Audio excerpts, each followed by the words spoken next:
Hello everyone. Today I'm gonna solve the problem one of homework one, and I'll show the steps how do I got the final answer for the question.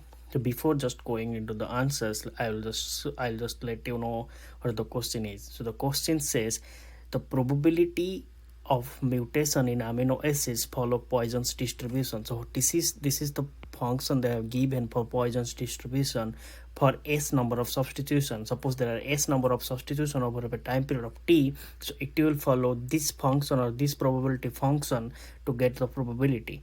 Now here the p of s equal to e to the power of lambda of lambda t into lambda t to the power s upon s of factorial, where lambda is a constant or the rate of amino acid substitution per unit time. Also they have already given the value of lambda, so I have just done those things here. The mutation in the amino acids follow this function, and also for lambda the value given for fibrinopeptides it's 9 upon 10 to the power 9 years.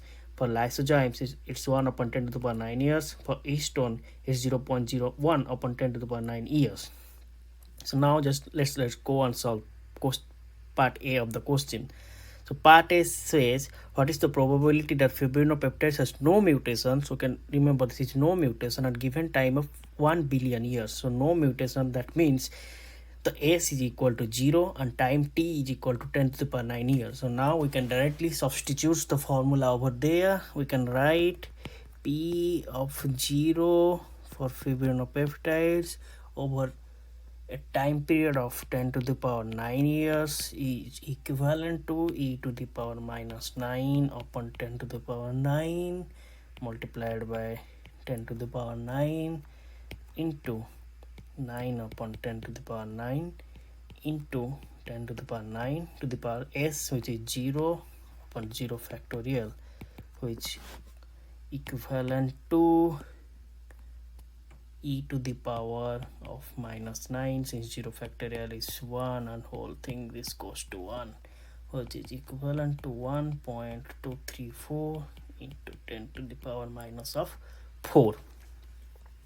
Okay, now next we're gonna solve the part B of the question. It says what is the probability that lysozyme has 3 mutations in 100 million years. So time is given, s is already given, time is 100 million years, which is 10 to the power 8 years, 3 mutations, so s is equal to 3.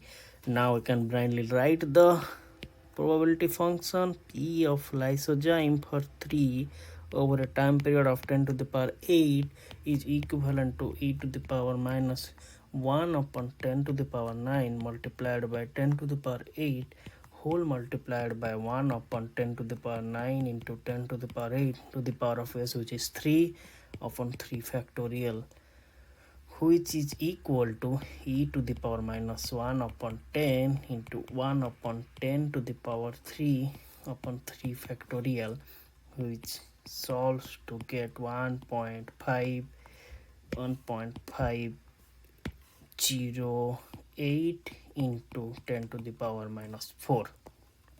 Okay, now the next question is a little bit tricky, so we have to just read whole statement. So they wants to determine the expected number of mutation which is given as that will occur in a time period of t, and they want us to do it in 2 steps. First step, we have to just write a constant alpha which resembles to this summation of lambda t to the power s upon s factorial. Then we have to solve this whole part D. So now we will solve the part C. Let's go to part C.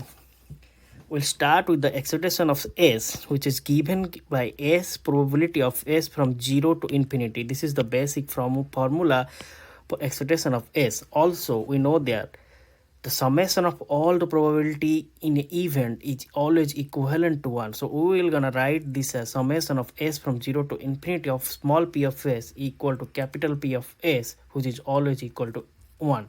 So we know that so small p of s is always equal to this from the given function e to the power minus lambda t to the power s upon s of factorial. So now let's just solve it mathematically, which we can imply, say we can take e to the power minus of lambda t out, s equal to 0 to infinity lambda t to the power s upon s factorial, which is equal to 1, which again implies let's just take e to the power minus lambda t to the right hand side, which is equal to s equal to 0 to infinity lambda t to the power s upon s factorial is equal to 1 upon e to the power minus lambda t, which is equal to e to the power lambda t, and this whole thing they say as alpha.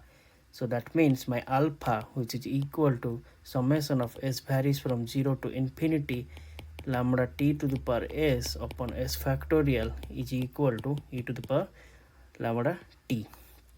Okay, now we'll solve the next part, which is d.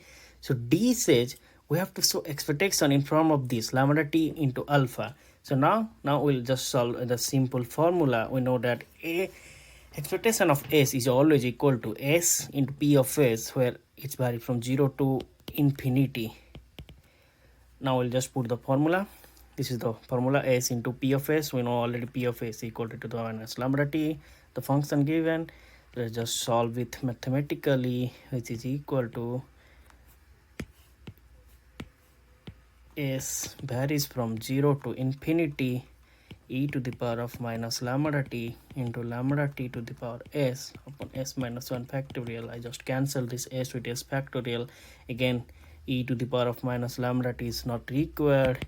We can take that out. Start solving. Lambda t to the power s upon s minus 1 factorial. Again, we can just write e to the power minus lambda t into lambda t summation of s varies from 0 to infinity lambda t to the power s minus 1 divided by s minus of 1 factorial. Now it resembles to our own hypothetical case, which is over here from 0 to infinity, just by substituting the value.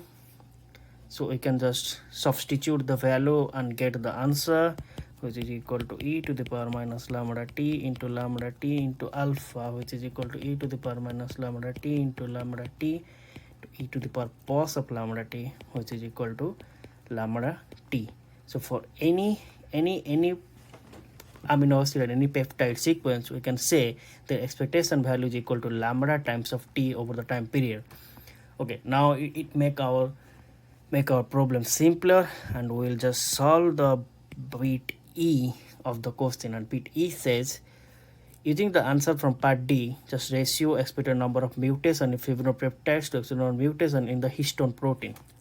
So we can just write the formula. So let's say if I write this equal to S F divided by S H, which will be equal to lambda H of t into, sorry, I did a mistake, it should be lambda f of t upon lambda h of t. Since the time period are equal, I'll just cancel it out, which will be equal to lambda f upon lambda h, which is equal to 9 upon 10 to the power 9 upon 0.01 upon 10 to the power 9, which cancels out to give the answer as 900. Thank you. Let me know if you have any doubt.